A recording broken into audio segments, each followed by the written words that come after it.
드디어 예수님이 부활하셨습니다.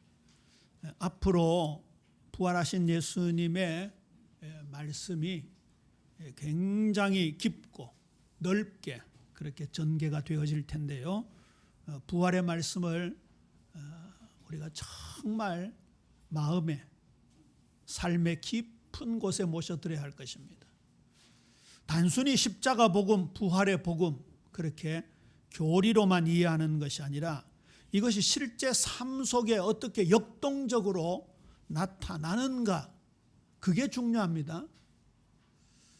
제가 이 말이 좀 새겨지도록 자주 드리는 말씀이지만 수요일 날도 좀 세밀하게 말씀을 드렸지요. 새벽이었습니까? 하여튼 은혜는 감동이 아닙니다. 감동이. 은혜는 분명히 우리의 변화를 수반하는 겁니다.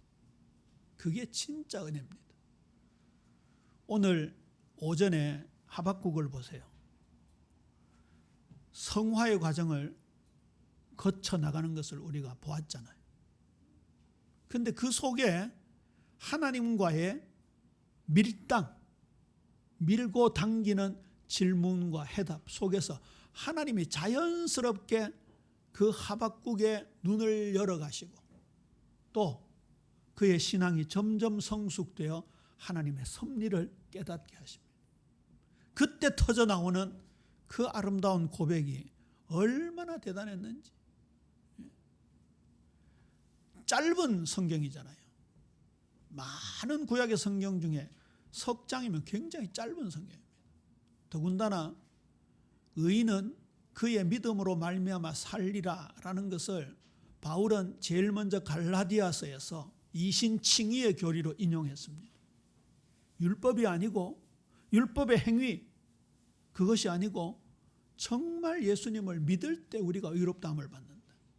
로마서에서 인용할 때는 의롭다함을 받은 하나님의 백성이 예수님을 삶의 주인으로 믿고 살아가는 그 의미에서 오직 의인은 믿음으로 말미암아 살아가리라 했고, 히브리서 10장에 역시 그 말씀이 인용이 됩니다만 거기에서는 앞으로 전개되어지는 초대교회의 여러 가지 박해, 개인적인 핍박, 어려움, 그것을 견뎌낼 때 너희들이 믿음으로 살아가는 것이다.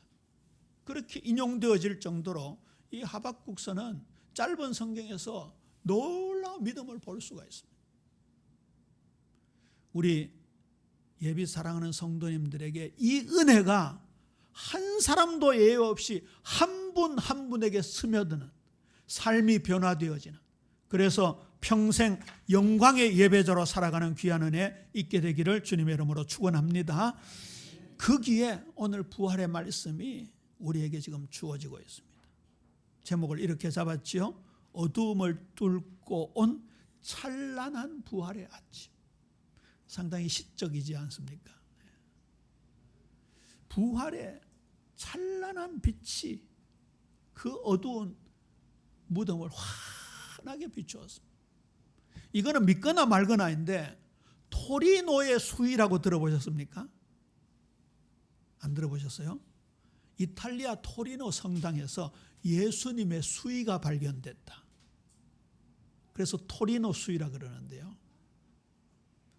그 수위가 어떻게 되어 있는가 하면 예수님의 얼굴이 이렇게 그림자처럼 새겨져 있는 형태예요. 지금 찾아보지 마시고 한번 예배 마치고 그 구글에 한번 찾아보세요. 그림이 쫙 나옵니다. 이게 이제 학자들마다, 과학자들마다 이걸 놓고 갑론을박심한데 어쨌든 빛이 확 비치면서 무덤을 뚫고 나온 거예요. 그러니까 그 예수님을 감쌌던 수위에 예수님의 얼굴이 찍힐 정도로. 이거는 적지 마세요. 이거는 보세요. 무덤은 캄캄하고 무덤은 썩고 냄새나고 사방으로 갇혔는데 우리 주님 예수님 부활하셨잖아요. 그렇죠. 그러니까 어둠을 뚫고 온 찬란한 부활의 아침. 이게 우리의 어두운 마음에 이 빛이 비추어져야 돼. 이 빛이. 오늘 1절에 의미 있는 말씀이 나오죠. 안식 후 첫날 일찍이 아직 어두울 때에. 안식 후 첫날 부활은 하나님의 창조와 구속의 주권이 실현되는 결정적인 시간이었습니다. 구약의 안식일이 창조의 완성을 기념했다면 부활은 새 창조의 시작을 알리는 사건이었습니다. 유대교의 안식일은 지금 달력으로는 토요일이죠.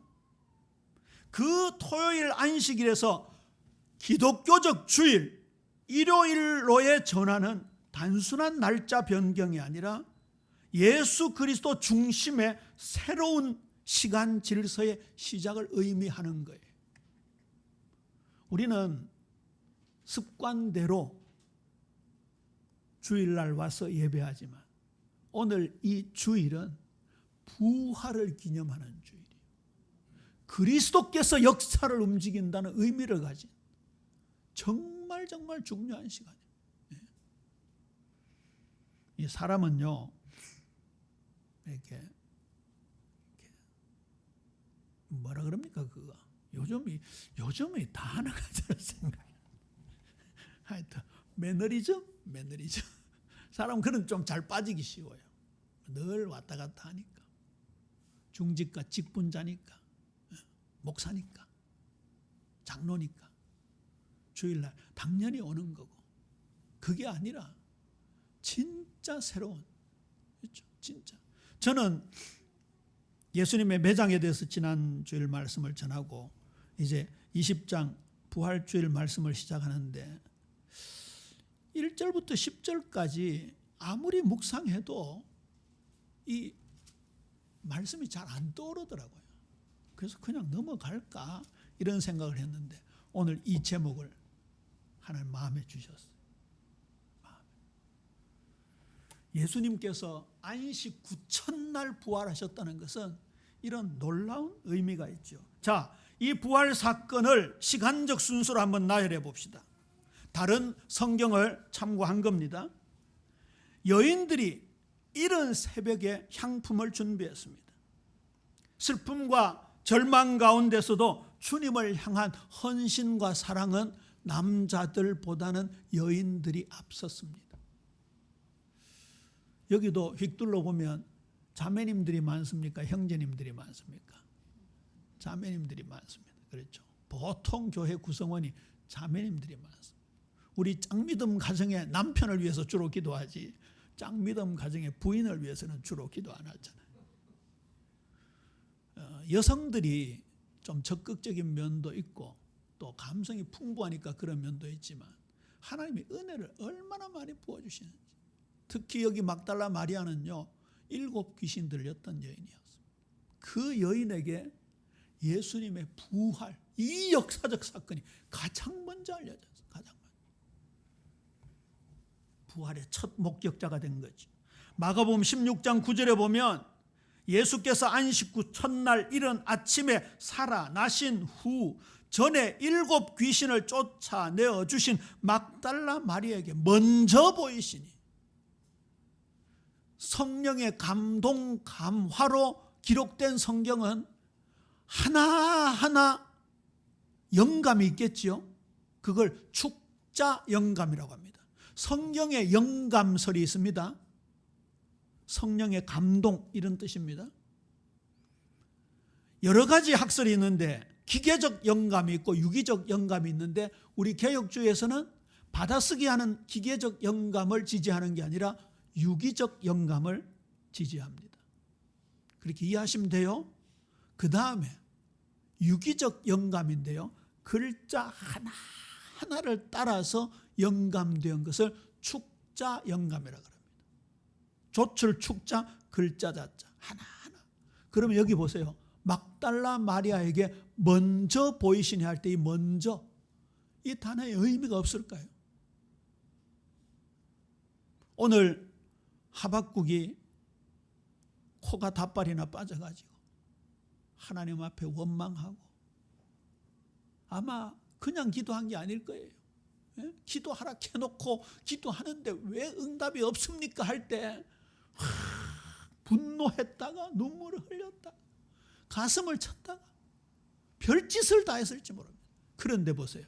하나님은 그에게 눈을 열어주시잖아요. 천주교에서 만들어낸 말인데 막달라 마리아가 창녀였다는 것은 성경에 근거가 없어요. 그러나 귀신 들린 건 확실하죠. 그것도 7 귀신. 그런데 하나님은 그녀에게 이 놀라운 축복을 보게 하셨습니다. 우리 사랑하는 성도님들, 어떤 상황이든지 어떤 어려움이든지 그대로 주님 앞에 내어놓을 때 하나님은 거기에 은혜를 부어주시는 줄로 믿으시기를 주님의 이름으로 축원합니다. 여기에 여러 명의 여인들이, 특히 마리아라는 이름이 많았어요.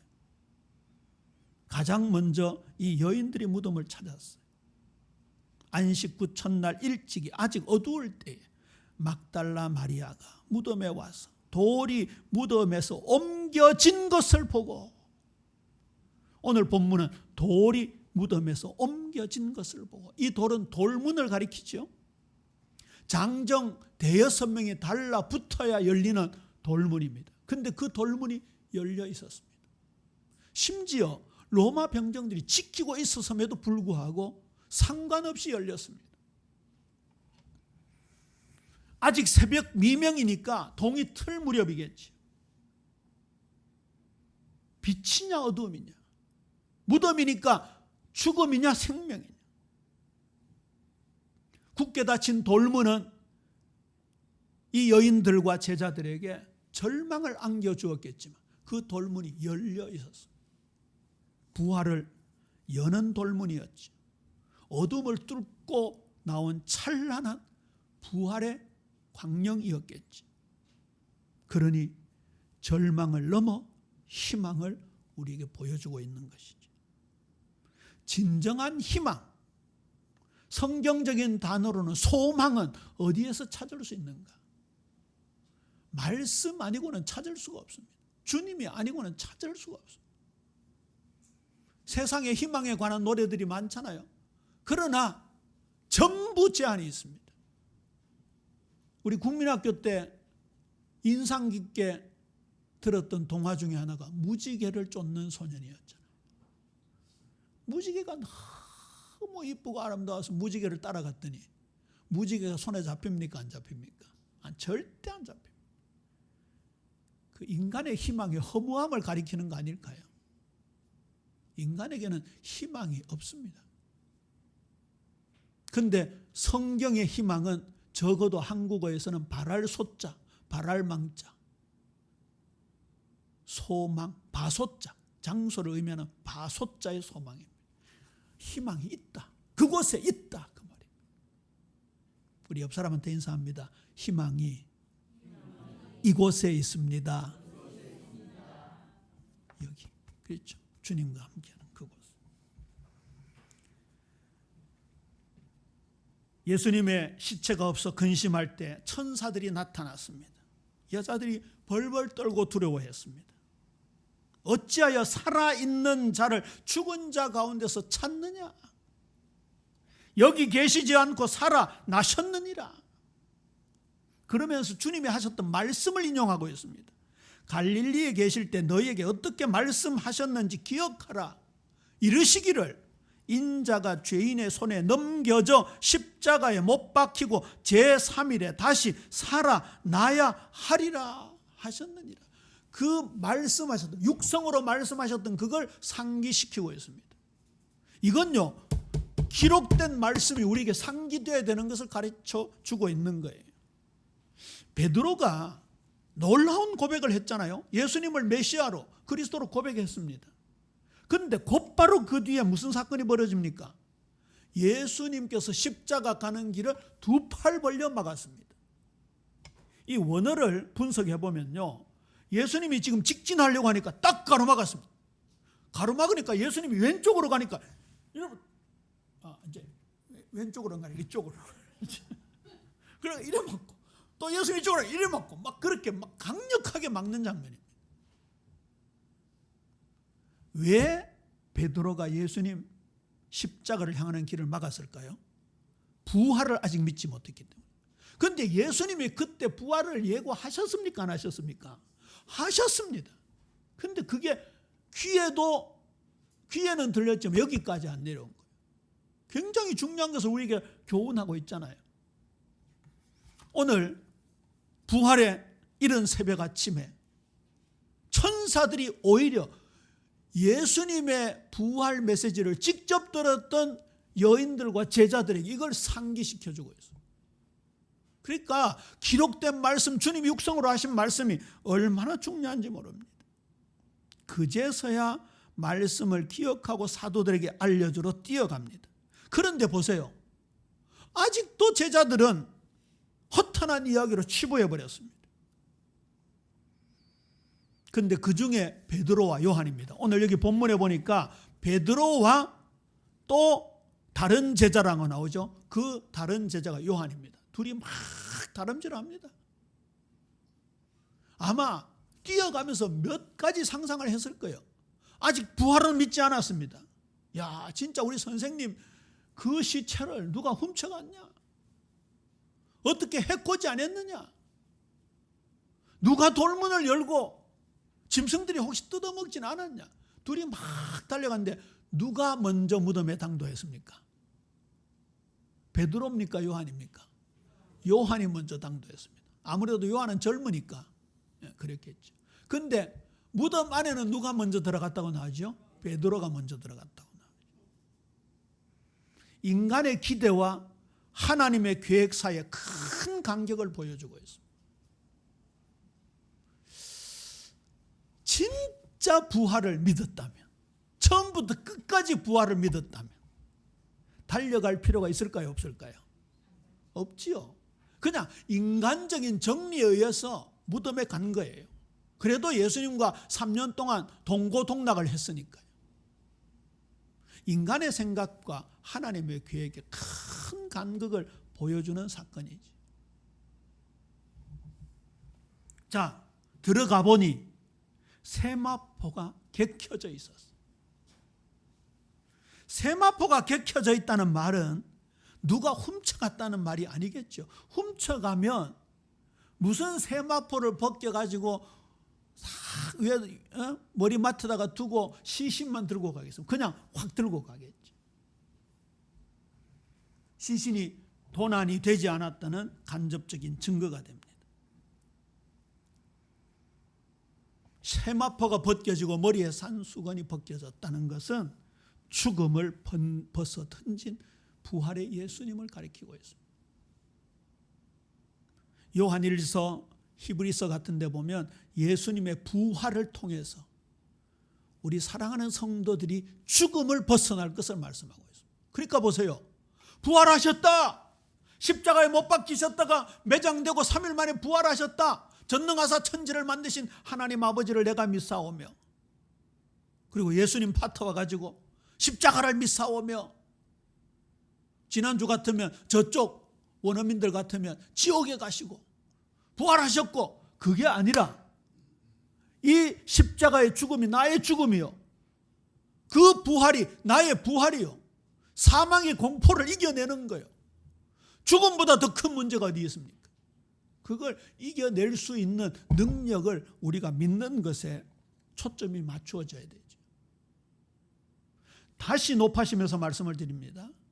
오늘 오전 오후를 통해 받은 말씀이 여기 배태가 되어가지고 깊이 뿌리 내리고 우리 사랑하는 성도님들의 전인격을 변화시키고 삶을 변화시키고, 이야, 저 사람은 도대체 누군데 죽음을 두려워하지 않느냐?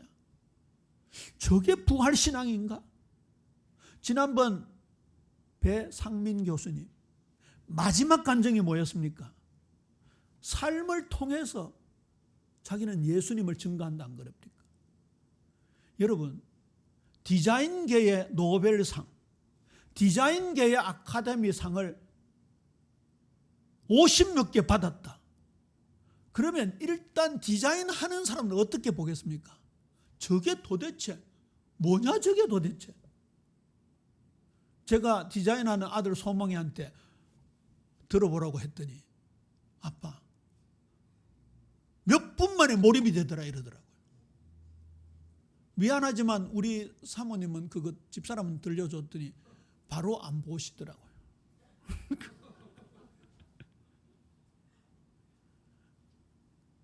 이제 나중에 차분하게 시간 날 때 보면서 은혜를 받더라고요.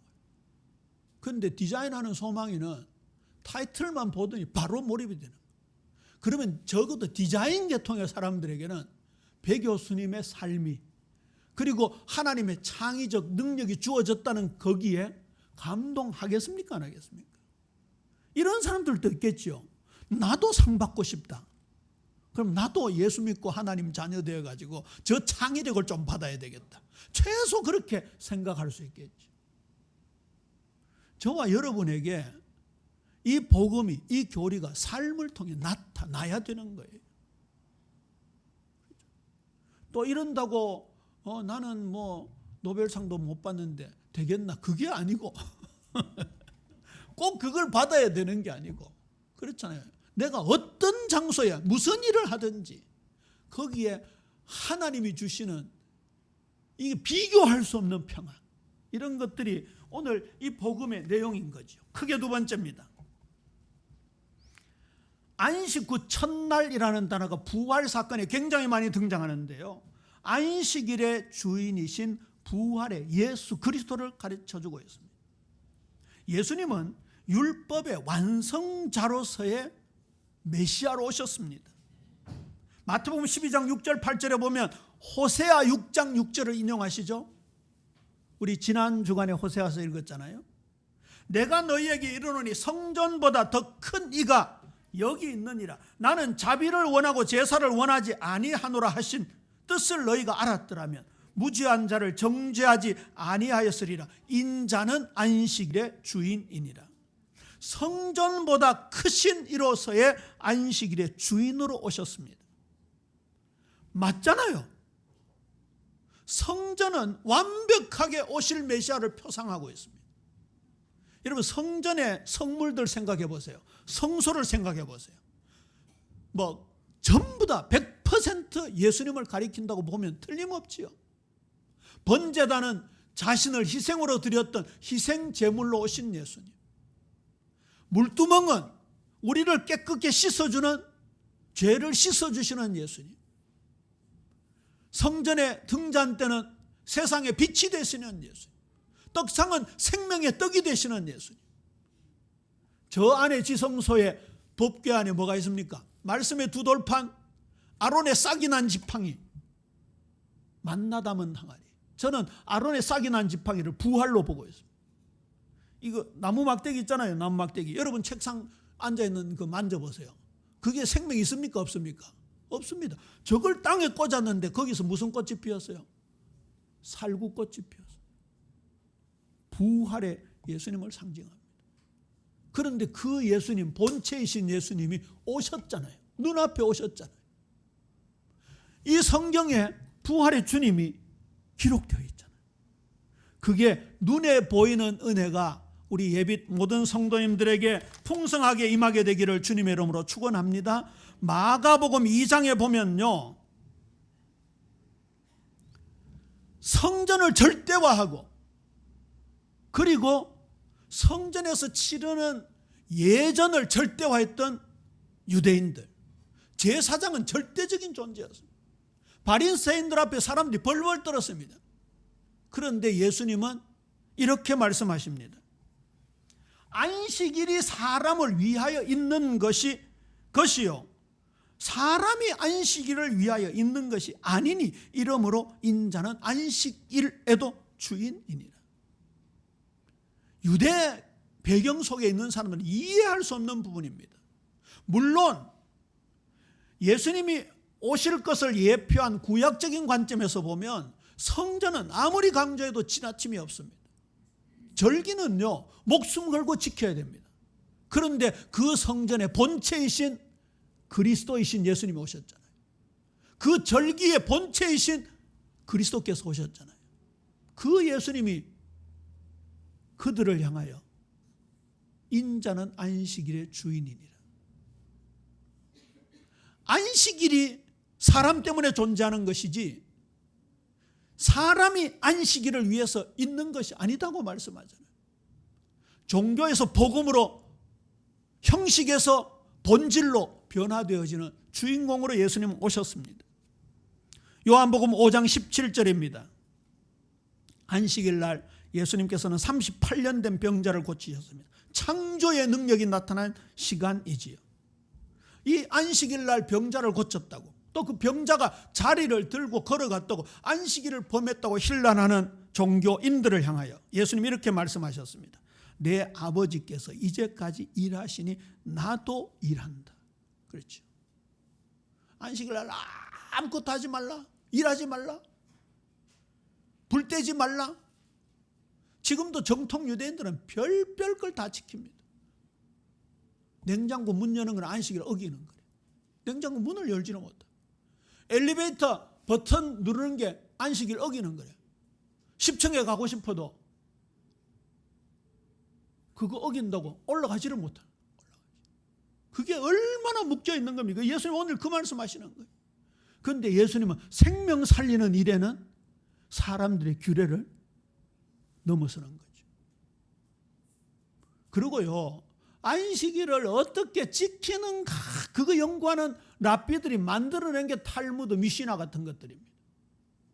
보통 탈무드를 굉장히 긍정적으로 봅니다만은 66권 안에 다 있습니다. 교훈과 책망과 바르게 함과 의로 교육하기 유익한 거 다 있습니다. 소생케 하고 회복케 하고 우리에게 지혜의 원천이 되고 총명의 원천이 되는 것이 말씀 속에 다 있습니다. 다른 데서 찾을 필요가 없습니다. 그 본체이신 예수님이 내 아버지께서 이제까지 일하시니 나도 일한다 말씀하고 있습니다. 그 다음에요, 잘 보세요. 출애굽기 20장에 10계명이 나오고 신명기 5장에 10계명이 나오는데 안식일을 제정하신 이유가 양쪽 다 다릅니다. 출애굽기 20장 11절에서는 이는 엿새 동안 나 여호와가 하늘과 땅과 바다와 그 가운데 모든 것을 만들고 일곱째 날에 쉬었습니다. 그러므로 나 여호와가 안식일을 복되게 하여 그날을 거룩하게 하였느니라. 창조를 완성하시고 쉬셨기 때문에 그 의미로 너희들도 쉬어라 했는데 신명기 5장 15절에 이렇게 말씀하십니다. 너는 기억하라. 내가 애굽 땅에서 종이 되었더니 내 하나님 여호와가 강한 손과 편팔로 거기서 너를 인도하여 내었나니 그러므로 내 하나님 여호와가 내게 명령하여 안식일을 지키라 하느니라. 양쪽이 다르죠. 그런데 본질은 같습니다. 오늘 바벨론에서 탈출하는 바벨론 탈출기에 대한 말씀을 우리가 함께 나누었는데 애굽에서 탈출하는 것도 하나님의 창조적 능력이 필요한 거다. 그 말이죠. 예수님께서는 우리를 새롭게 창조해 주셨다고 말씀하십니다. 그게 세 번째 대지입니다. 고린도후서 5장 17절 다 외우시겠지만 한번 암송해 볼까요? 시작. 그런즉 누구든지 그리스도 안에 있으면 새로운 피조물이라. 이전 제가 일부러 소리를 약하게 했는데도 잘하시네. 그런즉 누구든지 그리스도 안에 있으면 새로운 피조물이라. 창조물이라 그 뜻입니다. 예수님의 부활, 저와 여러분의 구원, 거듭남이 창조적 역사입니다. 애굽에서 탈출하는 것이 창조적 능력의 역사입니다. 바벨론 아수르에서 탈출하는 것이 창조적 능력의 역사입니다. 여러분 어디에 묶여 있습니까? 돈에서 탈출하는 것, 명예에서 탈출하는 것, 세상 육신적인 것에서 탈출하는 것, 세속에서 탈출하는 것, 범죄에서 탈출하는 것, 그게 창조적 능력이다. 그런데 예수님은 그 안식일에 누구시라고요? 주인이시라고요. 예수님께서 창조적 능력을 우리에게 주신 것입니다. 부활은 창조의 완성입니다. 히브리서 1장 10절에서 12절입니다. 또 주여 태초에 주께서 땅에 기초를 두셨으며 하늘도 주의 손으로 지으신 바라. 그것들은 멸망할 것이나 오직 주는 영존하실 것이요. 그것들은 다 옷과 같이 낡아지리니 의복처럼 갈아입을 것이요. 그것들은 옷과 같이 변할 것이나 주는 여전하여 연대가 다함이 없으리라 하였느니라. 봄, 여름, 가을, 겨울 되면 나뭇잎이 떨어지고 봄에 또 새 옷을 갈아입고, 이 세상은 한계가 있다. 지금은 봄, 여름, 가을, 겨울 우주 삼라만성이 질서대로 움직이지만 언젠가는 이 지구가 떠나가는 날, 이 우주가 완전히 끝나는 날이 온다 말씀했잖아요. 그런데 예수 그리스도는 어제나 오늘이나 영원토록 동일하시다. 여전하시다. 영존하시다 말씀하고 있습니다. 그것이 무엇으로 가능하다고요? 부활로 가능하다. 이 부활은요, 모든 것을 뛰어넘는 거예요. 부활이 과학적으로 설명이 안 되잖아요.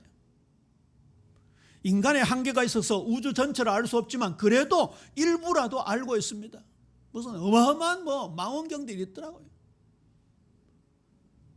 저는 그런 거 좋아합니다만 제임스 웹 같은 그런 어마무시한 천체 망원경 가지고 저 천체를 보니까 끝이 없이 아름다워요. 그런데 그것도 한계가 있어요. 그것도.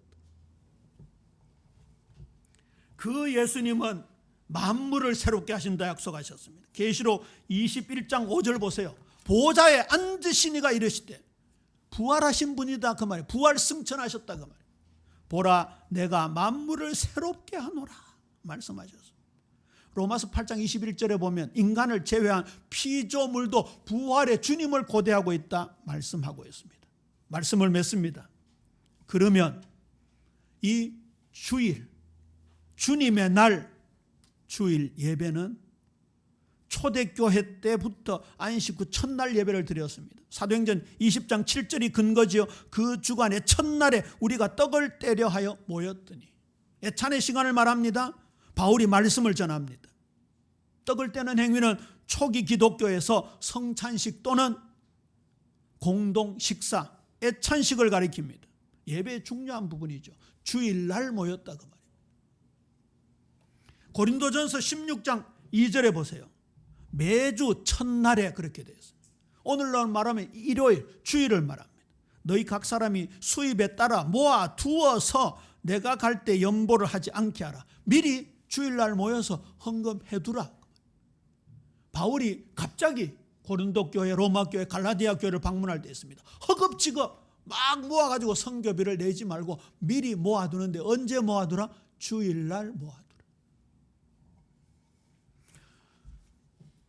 예배 요소 중에 말씀, 우리 개혁주의는 개혁주의가 통합측도 있습니다. 통합측은 이게 단이 두 개 있습니다. 사회자 강대상이 있고 말씀을 전하는 강대상이 있고. 그런데 고신, 합동, 합신 이런 데는 이 강대상이 중간에 있습니다. 무엇을 상징하지요? 말씀이 중요하다. 말씀. 그래서 이 주일날은 말씀 전하지요. 우리 중직자들 나와서 기도하지요. 찬양대 찬양하지요. 그 다음에 헌금, 헌신하지요. 그렇죠? 또 모여서 애찬의 시간. 이게 처음 주일날 이루어지는 것인데 이게 초대교회 때 내려부터는 전통이었다. 계시록 1장 10절입니다. 밤모섬에 있던 사도 요한에게 주일날 예수님 말씀하십니다. 주의 날에 내가 성령에 감동하여 내 뒤에서 나는 나팔 소리 같은 큰 음성을 들으니, 이미 제정된 주일에 예수님의 계시를 받는 장면입니다. 자, 안식일 할 때 아는 편안하다. 식은 쉰다라는 쉴식자입니다. 그 안식일의 주인이신 예수님이 주의 첫날인 일요일을 주일로 제정케 하셔서 우리를 예배하게 하십니다. 그렇다고 한다면 안식의 본 개념인 수고하고 무거운 짐진 자들아 다 내게로 오라. 내가 너희를 쉬게 하리라. 이 주일날 최고의 안식을 누리는 우리 예비인 모든 성도님들 되시기를 주님의 이름으로 축원합니다. 그렇게 우리가 새롭게 지원받았는데 창조의 본질입니다. 이 백성은 내가 나를 위하여 지었나니 나를 찬송하게 하려 함이니라. 이제 우리 일평생 주일, 성수는 기본이고 주일을 지키면서 이 부활의 주님을 마음에 모시고 정말 하나님께 영광 돌리는 예배자로 살아가는, 여기에 결단하고 결심하고 실천하는 우리 예비교회 되어야 될 줄로 믿습니다.